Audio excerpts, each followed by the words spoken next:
Buenas noches, mi nombre es Noé Casanova y vamos a hablar de la unidad 1. Nos dice, en los siguientes ejercicios utiliza el sentido común para determinar si el acontecimiento descrito es A, improbable, B, posible pero muy improbable, o C, posible y probable. Multa por exceso de velocidad. Mientras conducía su casa en Connecticut, David Letterman fue multado por conducir a 205 millas por hora en una ruta con un límite de velocidad de 55 millas por hora. Esto es posible y probable. Semáforos. Mientras conducía por la ciudad, Mario Andretti se encontró con 3 semáforos consecutivos y todos estaban en verde. Esto es posible pero muy improbable. El año próximo, el Día de Acción de Gracias caerá el lunes. Esto es imposible porque el Día de Acción de Gracias siempre cae en jueves.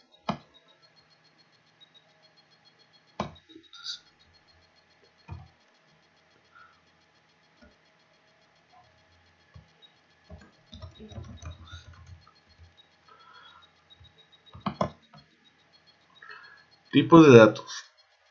Parámetros. Es una medición numérica que describe algunas características de la población. Ejemplo. Hay exactamente 100 senadores en el 109 Congreso de Estados Unidos y el 55% de ellos son republicanos. La cifra de 55% es un parámetro porque está basada en una población de todos los 100 senadores. Estadístico. Es una medición numérica que describe algunas características de una muestra. Ejemplo. En 1936, Literary Digest encuestó a 2.3 millones de adultos estadounidenses y el 50% dijo que votaría por Alf Landon para la presidencia. La cifra del 57% es un estadístico, ya que se basa en una muestra y no en la población completa de todos los adultos de los Estados Unidos.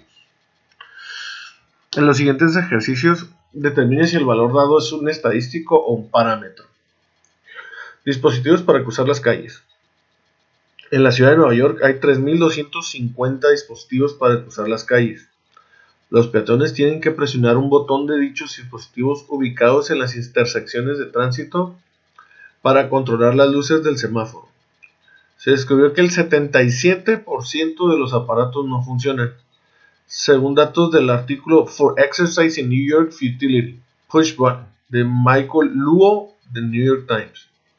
Este es un parámetro ya que es una medición numérica que describe algunas características de una población, que son todos los dispositivos.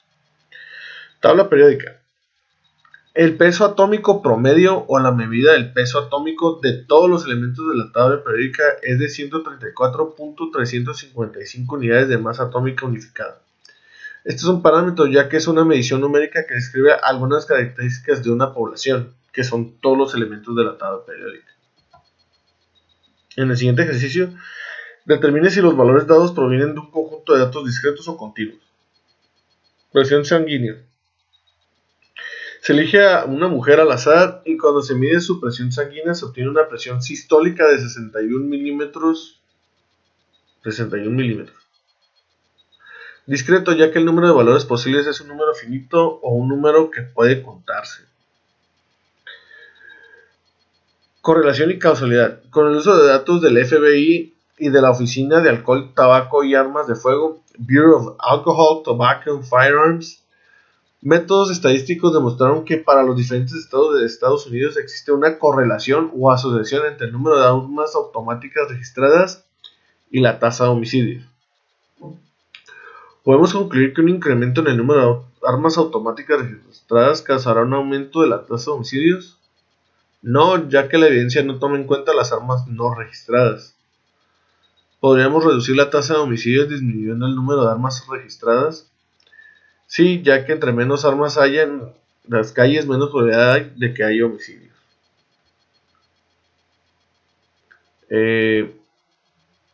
Pensamiento crítico. Prueba sesgada.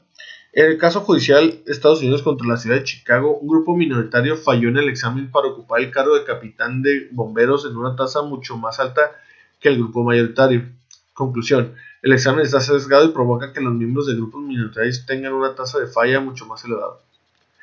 Esto puede ser cierto, ya que existe evidencia que a los grupos minoritarios se les ponen más obstáculos para cargas importantes. Pregunta incorrecta. El autor realizó una encuesta entre estudiantes con la siguiente pregunta. Anote su estatura a pulgadas. Identifique dos problemas importantes en esta pregunta. Que los estudiantes no conozcan su estatura, no la sepan en pulgadas o no sepan la conversión para pulgadas. Recolección de datos. Muestra de conveniencia. El autor realizó una encuesta entre los estudiantes de su clase y les pidió que indicaran si eran zurdos o diestros. ¿Es probable que esta muestra de conveniencia arroje resultados que sean típicos de la población? Sí, es probable. ¿Es probable que los resultados sean buenos o malos? Es probable que los resultados sean buenos. ¿La calidad de los resultados de esta encuesta refleja la calidad de muestra de conveniencia en general? Es probable que sí. Recolección de datos. En los siguientes ejercicios, identifique el tipo de muestreo que se utilizó: aleatorio, sistemático, de conveniencia, estratificado o por conglomerados. Un alumno del autor reunió medidas de longitud del brazo de sus familiares. Y esto es de conveniencia. Cata de vinos. Una ocasión, el autor observó a catadores de vino profesionales mientras trabajaban en una instalación de prueba de Consumers Union en Yonkers, Nueva York. Suponga que la prueba incluye 3 vinos distintos elegidos al azar de 5 bodegas de vino diferentes. Esto es de aleatorio. No dice muestreo de estudiantes. Un salón de clases alberga 36 estudiantes sentados en 6 filas diferentes con 6 estudiantes en cada fila. El profesor arroja un dado para elegir una fila y luego lo arroja nuevamente para elegir un estudiante específico de la fila. El proceso se repite hasta completar una muestra de 6 estudiantes.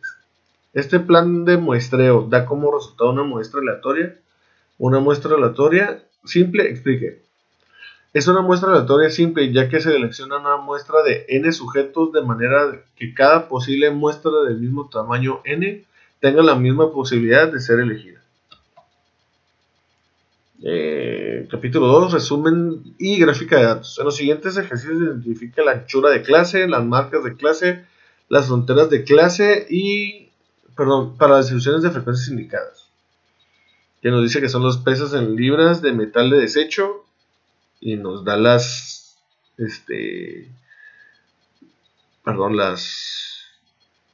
marcas de clase. Bueno, las clases son 1, 2, 4, 5 y nos da la frecuencia 5, 26, 15, 12 y 4. La anchura de clase es de 0.50. Las marcas de clase son 0.5, 1.5, 2.5, 3.5, 4.5. Las fronteras de clase son 0.99, 1.99, 2.99, 3.99, 4.99.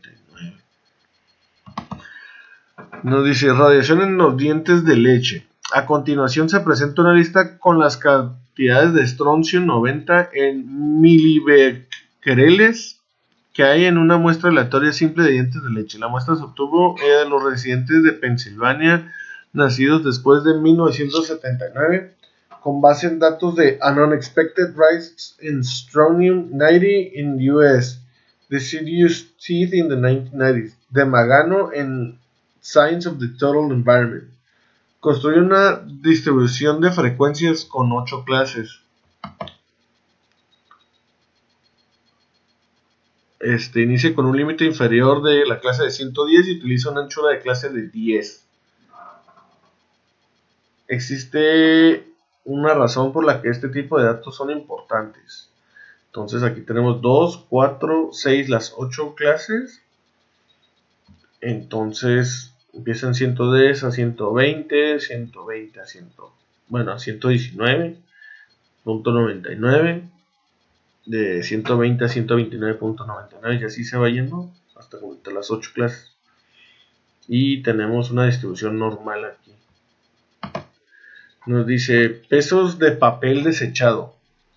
Como parte del proyecto Garbage de la Universidad de Arizona, se analizó la basura desechada de 62 hogares Construye una distribución de frecuencia.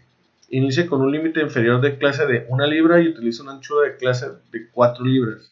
Parece que los pesos de papel desechado tienen una distribución normal. Compare los pesos de papel desechado con los pesos del metal desechado consultando la distribución de frecuencias del ejercicio 7.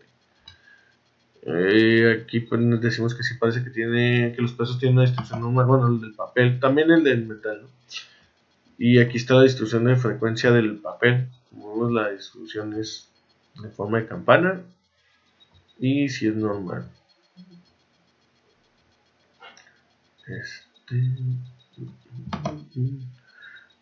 Para hacer esto nos vamos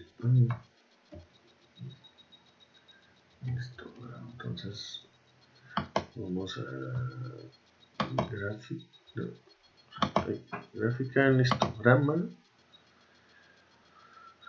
simple, damos ok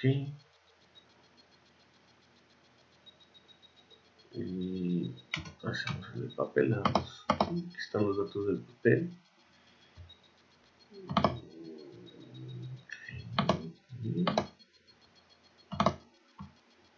Frecuencia aquí y le damos ok.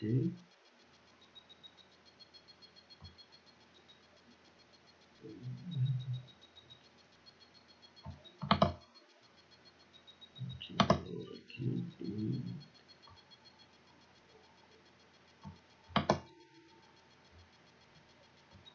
decía que 1 y 4. Okay, entonces aquí le damos aquí en el eje X. Entonces si es del 1 al 4, del 1 al 1 al 399, 4, 4, 99, 5.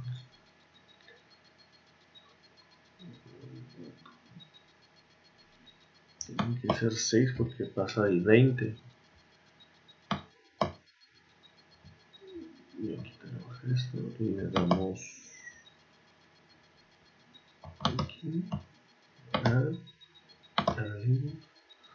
aquí 1, 10, 27, 17, 5, 2.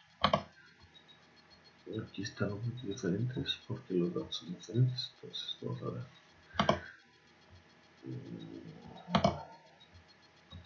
Aquí. Estamos aquí. Y vemos que el mini es de 5 aquí.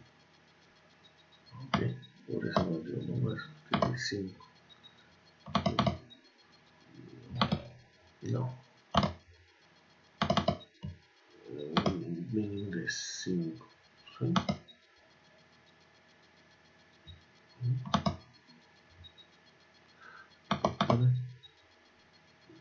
Ah, sí, está. Entonces nos vemos aquí. Y aquí tenemos 2, 4, 6 con razón.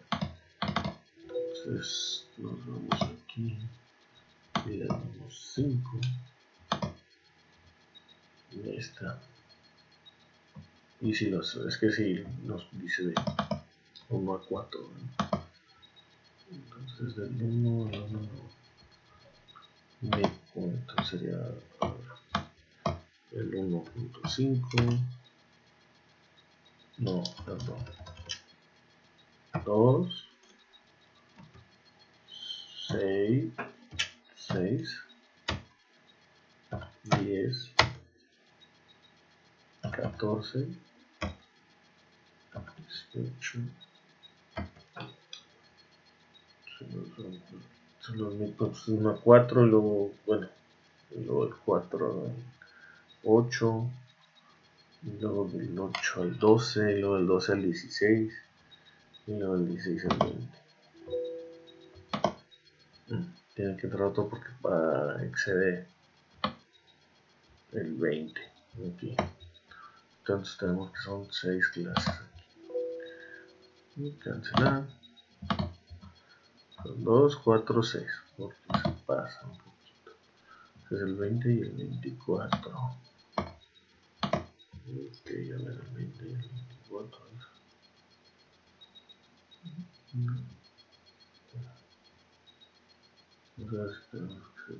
¿Qué soy?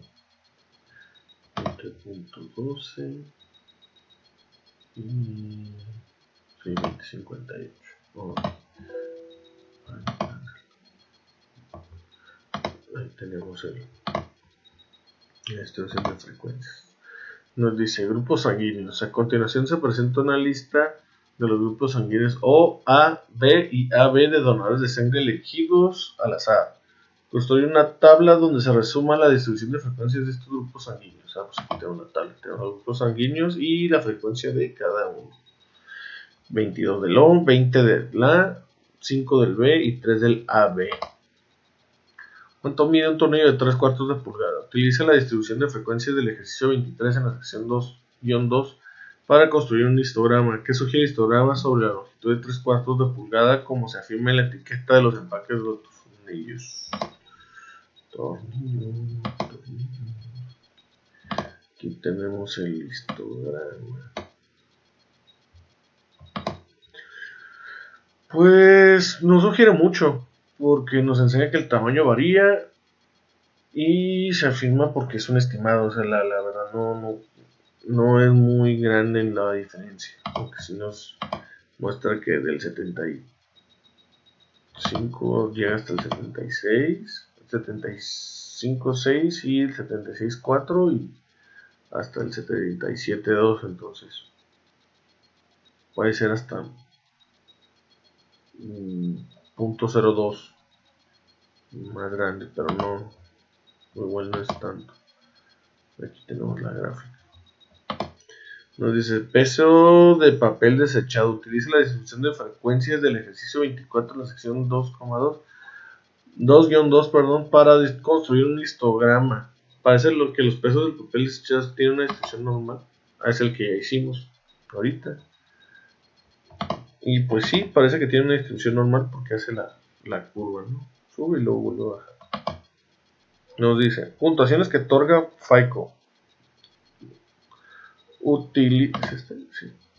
Utilice la distribución de frecuencias del ejercicio 25 en la sección 2-2 para construir un histograma. Parece que el resultado es una distribución normal porque sí, aquí lo vemos, sube y baja. Se hace la campana de Gauss y es simétrica. Gráfica de puntos. Construye una gráfica de puntos de las cantidades de estroncio 90. ¿Qué sugiere la gráfica de puntos acerca de la distribución de esas cantidades? Pues que la distribución es normal. Igual se ve que en medio están aglomerados la mayoría y hacia las puntas pues hay menos datos, ¿no? Una distribución de cantidad normal. Dice polígono de frecuencia. Construye un polígono de frecuencias para las cantidades de estroncio 90. En el eje horizontal usa los valores de marca de clase de los intervalos de clase de la distribución de frecuencias incluida en el ejercicio 18 de la sección 2-2, que es de 110 a 119, 120 a 129, 130 a 139, 140 a 149, 150 a 159, 160 a 169, 170 a 179 y 180 a 189. Y entonces nos vamos aquí, dice que el de estroncio. Aquí tenemos todas las cantidades, que son 40. Los intervalos que nos muestran. Los intervalos, la marca de clase de cada intervalo y la frecuencia de cada intervalo. Entonces con esto nos vamos a la gráfica, nos vamos a aquí. Values from table, vamos ahí, simple. Y vamos a hacer la frecuencia y decimos que marcas de clase, que es lo que nos indica, ¿no? Si nos dice que en el eje integral tenemos la marca de clase, que es la que Entonces aquí están los marcas de clase que hicimos. Vamos aquí en símbolos y la línea que se lo conecta, le damos OK. Y aquí tenemos el polígono de frecuencias del estroncio 90. Y vemos cómo sube y baja, ¿no? Y luego nos dice gráfica de Pareto para matrículas de licenciatura. La tabla 2-9, esta que tenemos aquí, basada en datos del US National Center for Education Statistics, se muestra la distribución de matrículas de estudiantes de licenciatura. Construye una gráfica de Pareto con los datos de esa tabla. Aquí tenemos el tipo de universidad y la frecuencia relativa de cada uno. Entonces nos vamos a universidad.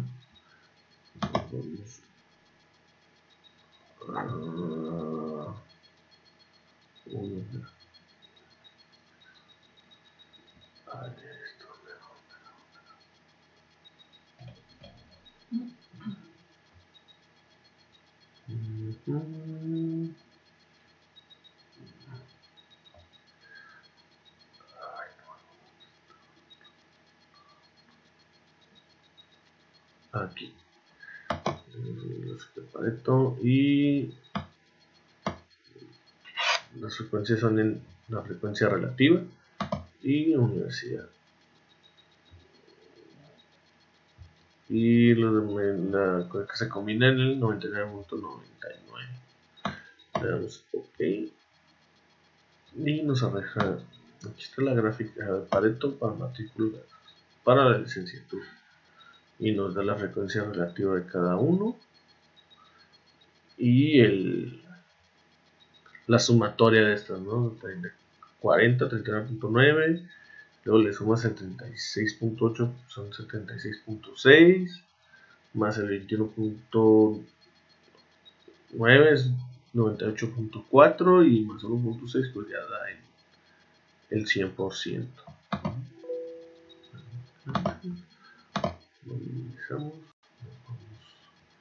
Y aquí igual tenemos la gráfica de Pareto. Aquí vemos cómo va sumando, ¿no? Es como si lo encimáramos aquí, pues llega aquí, y luego llega hasta acá y pues ya. Luego nos dice consumo de energía y temperatura. En el conjunto de datos 12 utiliza las 22 temperaturas promedio diaria, las 22 cantidades correspondientes del consumo de energía. Representa temperaturas en el eje horizontal. Con base en el resultado, existe una relación entre las temperaturas promedio diarias y las cantidades de energía consumida. Está identificada al menos una razón por la que existe o no una relación. Sí, ya que el consumo de energía se basa dependiendo si hace o mucho frío o mucho calor. O sea, si la temperatura es muy baja o es muy alta, porque prenden calefacción o prenden el aire acondicionado. Y tenemos que hacer un diagrama de dispersión con eso. Y aquí tenemos el consumo y la temperatura, son 22 grados. Bueno, vamos aquí a gráfica y aquí.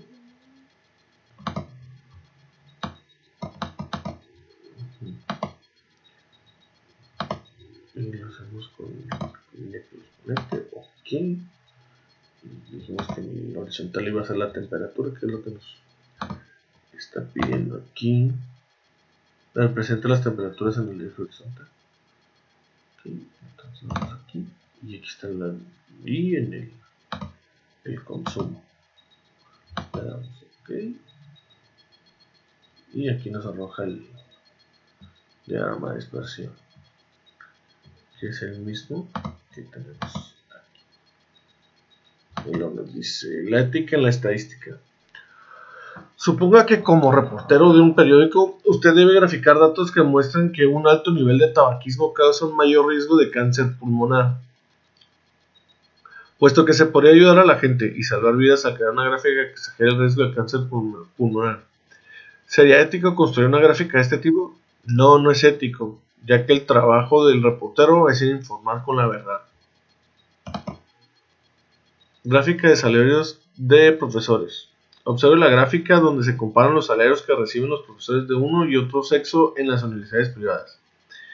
con base en datos del Departamento de Educación de Estados Unidos. ¿Qué impresión crea la gráfica? ¿Describe los datos de forma imparcial? Si no es así, construye una gráfica que describe los datos de manera objetiva. Esto crea la impresión de que los hombres ganan más, lo cual es cierto, y por ende los describe de manera imparcial. Aquí tenemos la gráfica que los debería demostrar de forma objetiva, o como debería de ser. No, nos dice gráfica de consumo de petróleo. La siguiente gráfica utiliza cilindros para representar los barriles de petróleo consumidos por Estados Unidos y Japón. La gráfica distorsiona los datos o los describe de forma imparcial. ¿Por qué? Si la gráfica distorsiona los datos, construye una gráfica que los represente de forma objetiva. Sí, porque utiliza objetos de volumen para medidas unidimensionales.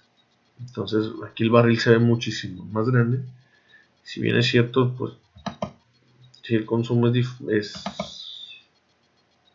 mayor aquí, no es tan grande como lo hace ver aquí los cilindros estos, ¿no? Entonces por mi parte sería todo. Muchísimas gracias y buenas noches.